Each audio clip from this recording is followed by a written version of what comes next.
sejahtera untuk kita semuanya. Om Swastiastu, Namo Buddhaya, Salam Kebajikan, Sampurasun. Alhamdulillah, subhanallah, salatu wassalamu ala rasulillah, wala hawla wala quwata illa billah, amma ba'd. Yang sama-sama kita hormati Gubernur Jawa Barat, tepuk tangan untuk Kang Deddy Mulyadi. Dulu kalau saya di sini, sekaligus saya lanjutkan beserta istri yang mendampingi. Sekarang enggak. Makanya kalau orang mengatakan di balik kesuksesan laki-laki, di balik suami yang hebat ada istri, di balik suami yang kuat ada istri yang hebat. Ternyata teori itu dipatahkan oleh Kang Deddy Mulyadi. Maka saya hari ini datang bersama orang kasih, siapa tahu jodoh. Dan Pak Sekda serta para bupati dan wali kota yang hadir, tamu undangan yang berbahagia. Idul Fitri itu jangan hanya dimaknai kembali kepada fitrah. Ada dua kalimat Id dan Fitri. Id itu artinya kembali, Fitri itu artinya makan. Makanya kenapa buka puasa itu namanya iftar. Iftar itu artinya makan. Dimaknai Idul Fitri, artinya saat itu kita kembali makan. Pesan moralnya adalah kewajiban para pemimpin bangsa ini untuk memastikan bahwa rakyatnya bisa makan.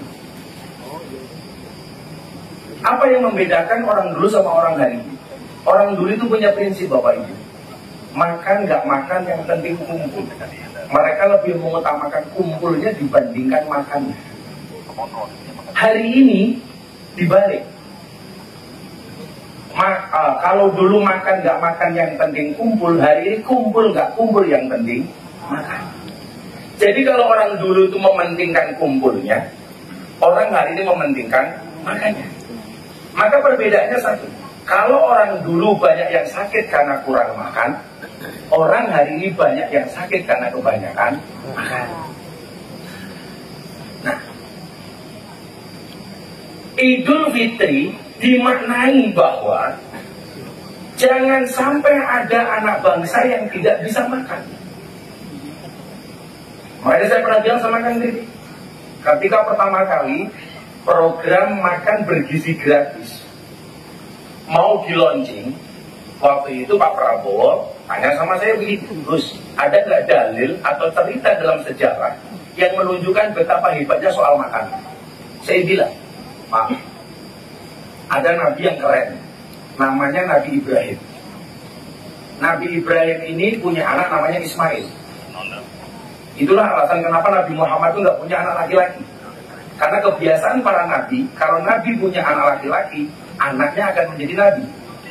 Ibrahim punya anak Ismail, Ismail menjadi nabi.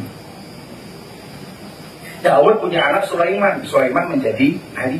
Makanya Nabi Muhammad kenapa nggak punya anak laki-laki? Karena berpotensi menjadi nabi. Nabi Ibrahim bersama anaknya Ismail membangun Ka'bah, merenovasi Ka'bah. Selesai merenovasi Ka'bah, dengan bangganya Nabi Ibrahim mengatakan, Alhamdulillah bisa menyelesaikan pembangunan renovasi Ka'bah. Saat itu Allah hadir kepada Ibrahim. Ya Ibrahim, wahai kekasihku Ibrahim, luqmatan fi batni ja'in. Satu suap nasi yang kamu berikan kepada orang yang perutnya kelaparan, khairun indi min bina'il Ka'bah. Bagi saya, kata Allah, itu lebih bagus dibandingkan membangun Ka'bah. Saya ulangi, sesuap nasi yang kamu berikan kepada mereka yang perutnya kelaparan, itu jauh disukai oleh Allah dibandingkan membangun Ka'bah. Itu artinya apa? Begitu fokusnya agama ini berbicara tentang kemiskinan, begitu pentingnya perut orang miskin yang harus kita perhatikan. Makanya Kang Deddy, saya itu selalu protes ketika masjid yang mengutamakan bangunan fisik. Orang nyari uang sampai di jalan atas nama masjid untuk bangun menara masjid. Untuk apa menara masjid dibangun dengan begitu megah, tetapi tidak memperhatikan kesejahteraan jamaah? Untuk apa orang berlomba-lomba membangun fisiknya masjid, tetapi tidak pernah memperhatikan kesejahteraan jamaah, dan itu terjadi di mana-mana. Nah, dengan role model gaya kepemimpinan Kang Deddy, menurut saya Kang Deddy ini tipe pemimpin yang gatal. Bukan gatalan ya, gatal.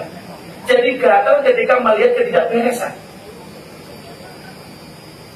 Makanya ketika punya begini, terus tapi kan Kang Deddy nggak punya istri, gimana? Saya dari dulu bilang ketika Pak Prabowo jadi tanya, Pak Prabowo nggak punya istri masa bisa jadi presiden? Terus justru pemimpin yang nggak punya istri bagi saya keren, karena nggak ada seorang pun yang bisa ngatur dirinya.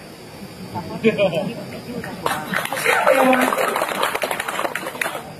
Yang bisa ngatur Kang Deddy hari cuma satu, Ian. Nggak bisa dilarang. Makanya saya ceritanya, kan, tipe calon istri yang besok dicari seperti apa sih? Panitia seleksinya cuma satu, Bah. Siapa? Ya. Kalau anak saya cocok, siapapun dia saya mau. Tapi secantik apapun, kalau anak saya nggak mau, saya nggak mau.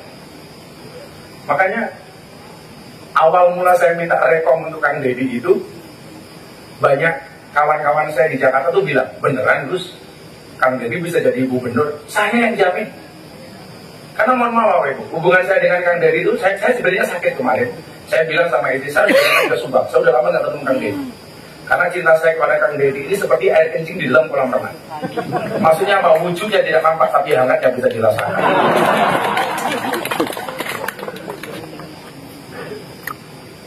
Tapi saya punya prinsip, bahkan dengan Pak Prabowo, saya sampaikan, wani milih, wani nagih, berani milih, berani nagih.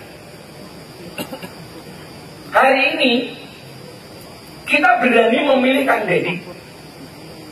Kewajiban saya hari ini satu, nagih janji-janji Kang Deddy. Mana Kang Deddy menjadi saksi. Begitu Presiden mengatakan sama saya, Gus Ita pengen jadi menteri enggak? Enggak. Gus Ita pengen ini enggak? Enggak. Karena bagi saya yang lebih penting daripada posisi itu apa? Memastikan calon yang kita dukung melaksanakan program janji kampanye yang benar. Benar-benar dilakukan untuk rakyat. Gak penting saya dapat apa, tapi bagaimana kemudian rakyat Jawa Barat bisa bahagia bersama Kang Deddy Mulyadi.